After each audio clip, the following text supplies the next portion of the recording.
আসসালামু আলাইকুম। Technique easy এডুকেশনের পক্ষ থেকে নবম দশম শ্রেণীর শিক্ষার্থীদের জানাচ্ছি শুভেচ্ছা।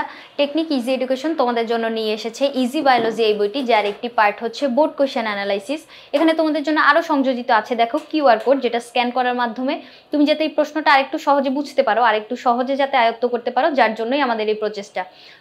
তোমরা কিন্তু চাইলে আমাদের এই ইজি বায়োলজি বইটা সংগ্রহ করে নিতে পারো। এখানে তোমাদের জন্য বিগত কয়েক বছরে বোর্ড প্রশ্ন অ্যানালাইসিস করে দেওয়া আছে।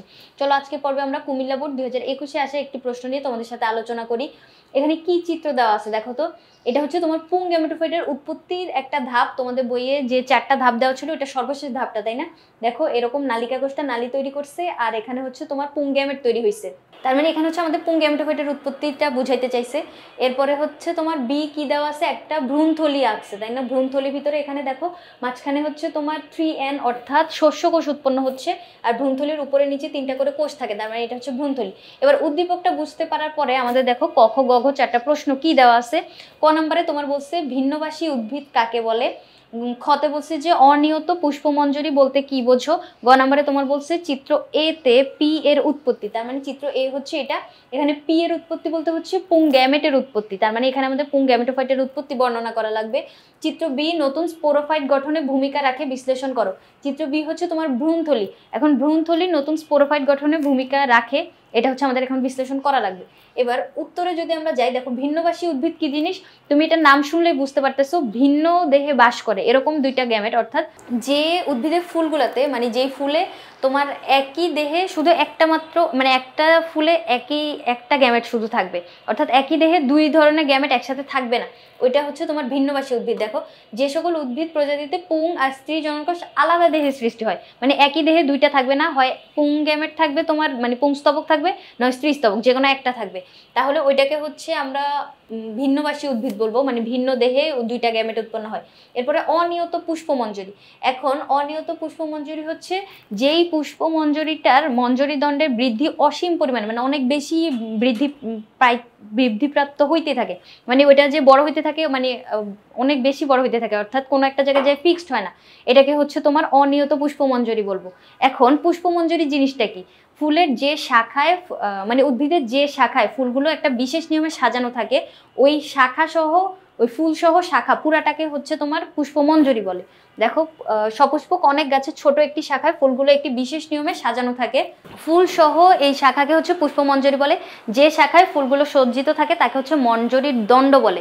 এখন মঞ্জরি দণ্ডের বৃদ্ধি যদি অসীম হয় তখন ওইটাকে হচ্ছে অনিয়ত পুষ্পমঞ্জরি বলবো, আর মঞ্জরি দণ্ডের বৃদ্ধি যদি একটু লিমিটেড হয় তখন ওইটাকে হচ্ছে নিয়ত পুষ্পমঞ্জরি বলবো।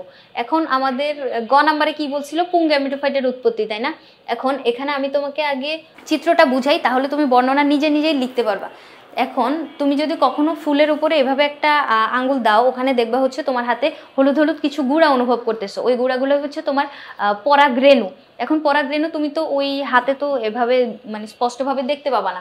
এখানে দেখো আমি তোমাকে দেখাচ্ছি, এরকম কণ্টকান্বিত একটা মানে রেণু টাইপের একটা ছোট অঙ্গাণু, যেটা কি করে, এখানে যদি আমি এই পরাগরেণুটাকে এভাবে লম্বচ্ছেদ বরাবর কেটে ফেলি, তখন এটার ভিতরে তুমি এরকম একটা স্ট্রাকচার দেখতে পাবা।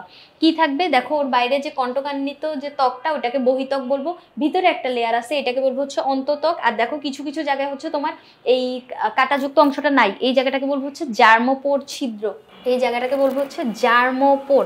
দেখো এইখানে, দেখো এখানে যে বাইরের যে ত্বকটা ওইটা হচ্ছে মানে কাটার মতো যে অংশটা ওইটা হচ্ছে বহিত্বক, আর ভেতরের যে লেয়ারটা ওইটা হচ্ছে তোমার অন্তত্বক। কিছু কিছু জায়গায় দেখো এই জায়গায় হচ্ছে তোমার এই ইয়াটা নাই, মানে কাটাযুক্ত যে অংশগুলো ওগুলো নাই, এই জায়গাটাকে বলবো হচ্ছে জার্মোপোর ছিদ্র।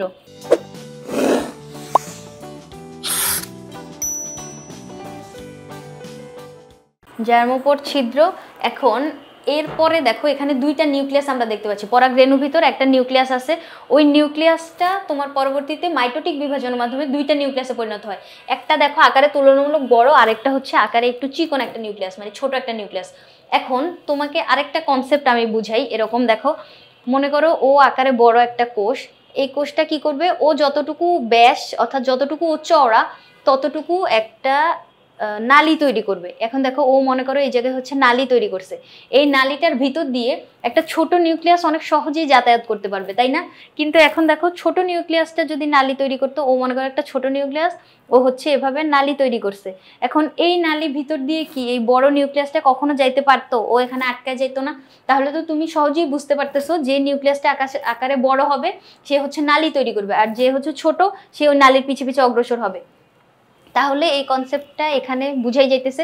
এখন দেখো ও ওর কাজ করতেছে, ও নালী তৈরি করতেছে। দেখো এই বড় নিউক্লিয়াসটা নালী তৈরি করতেছে, আর যেটা ছোট জেনারেটিভ কোষ ও হচ্ছে ওর পিছনে পিছনে অগ্রসর হচ্ছে। দেখো ও নালী অনেকটুকু তৈরি করে ফেলছে। আর এই জায়গায় দেখো একটা যে জনন নিউক্লিয়াস ছিল ওটা দুইটা গ্যামেট তৈরি করছে, তার মানে একটা কোষ থেকে দুইটা কোষ তৈরি হয়েছে। কিভাবে তৈরি হবে? এখন হচ্ছে মাইটোসিস কোষ বিভাজনের মাধ্যমে একটা থেকে দুইটা তৈরি হবে। এখন এভাবে দেখো পুং গ্যামেট আমরা পেয়ে গেছি, মানে দুইটা গ্যামেট পাইছি।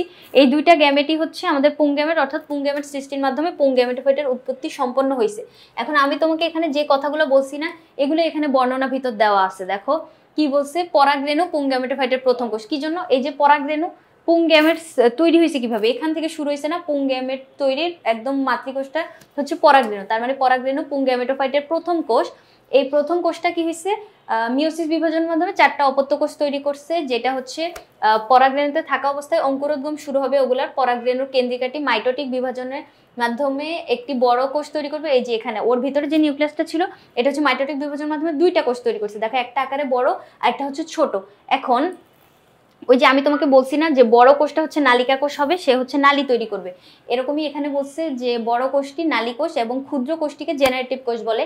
নালী কোষ বৃদ্ধিপ্রাপ্ত হয়ে পরাগনালী এবং জেনারেটিভ কোষ বিভাজিত হয়ে দুটি পুং জনন কোষ বা পুং গ্যামেট তৈরি করবে। এভাবে পুং গ্যামেটোফাইটের উৎপত্তি সম্পন্ন হবে। এই যে পুং গ্যামেটোফাইট মানে পুং গ্যামেট তৈরি হয়ে গেছে, এখানে হচ্ছে আমাদের কাজ শেষ।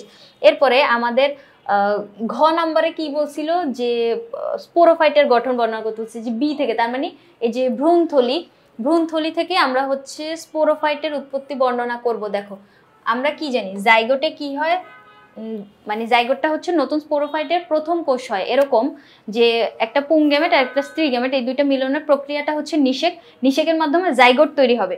এখন জাইগোট যে তৈরি হলো, দেখো জাইগোট তৈরি হইলে ওই জাইগোটটা হচ্ছে তোমার স্পোরোফাইটের প্রথম কোষ, মানে ওই জায়গা থেকে তোমার স্পোরোফাইটের উৎপত্তি শুরু হবে। দেখো এখানে ভিতর যদি আমরা পড়ি, জাইগোট কোষটি স্পোরোফাইটের প্রথম কোষ, এর প্রথম বিভাজনে দুটি কোষ সৃষ্টি হবে। একই সাথে শস্যের পরিস্ফুটনও ঘটতে শুরু করে। শস্যের পরিস্ফুটন বলতে ওই যে ওখানে যে দ্বি নিষেক ঘটছিল না, দ্বি নিষেক হচ্ছে একটা পুং গ্যামেট যা ডিম্বাণুর সাথে মিলিত হয়েছিল, একটা নিষেক প্রক্রিয়া সম্পন্ন হয়েছে। আরেকটা পুং গ্যামেট যা তোমার গৌণ নিউক্লিয়াসের সাথে মিলিত হয়েছে, ওখানে আবার নিষেক সম্পন্ন হয়েছে। তাহলে দুইটা নিষেক একসাথে সম্পন্ন হয়েছে, ওইটা হচ্ছে দ্বি নিষেক বলবো। এখন দেখো শস্যের পরিস্ফুটনও, তার মানে ওই জায়গার বিভাজনটাও ঘটতেছে। জাইগোট তো মানে জাইগোটের কথা তো বললামই। এরপরে ডিম্বক্রন্থের দিকের কোষটিকে হচ্ছে ভিত্তিকোষ বলে, ভ্রূণথলির কেন্দ্রের দিকের কোষটিকে অ্যাপিকাল কোষ বলে। এবার একই সাথে এই কোষ দুটির বিভাজন চলতে থাকে, ধীরে ধীরে অ্যাপিকাল কোষটি একটি ভ্রূণে পরিণত হয়। একই সাথে ভিত্তিকোষ থেকে ভ্রূণধারক গঠন করে, ক্রমশ বীজপত্র, তারপরে ভ্রূণমূল, তারপরে ভ্রূণকাণ্ডের সৃষ্টি হয়। ক্রমান্বয়ে গৌণ নিউক্লিয়াসটি শস্য টিস্যু উৎপন্ন করে। এই শস্য টিস্যু হচ্ছে ট্রিপ্লয়েড, অর্থাৎ এখানে 3 সেট ক্রোমোজোম থাকে, 3n সংখ্যক ক্রোমোজোম থাকে। পরিণত অবস্থায় ডিম্বকটি শস্য ও ভ্রূণ সহ বীজে পরিণত হয়। এই বীজ অঙ্কুরিত হয়ে একটি পূর্ণাঙ্গ স্পোরোফাইটের সৃষ্টি করে। ডিম্বকটা হচ্ছে বীজে পরিণত হয় আর গর্ভাশয় ফলে পরিণত হবে। এখন শুরু হয়েছে কই থেকে? এই যে জাইগোট থেকে।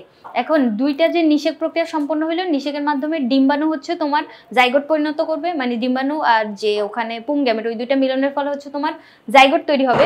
ওই জাইগোট আর শস্য টিস্যু একসাথে বিভাজিত হয়ে এখানে শেষ পর্যন্ত কি হইলো, ওই যে বীজে পরিণত হলো, বীজ অঙ্কুরিত হয়ে হচ্ছে তোমার নতুন স্পোরোফাইট সৃষ্টি করবে। তার মানে আমরা ওখান থেকে মানে ওই শুরু থেকে ভ্রূণথলি থেকে এখান পর্যন্ত হচ্ছে তোমার নতুন স্পোরোফাইটের মানে উৎপত্তি পর্যন্ত এই বর্ণনাটা দিলাম।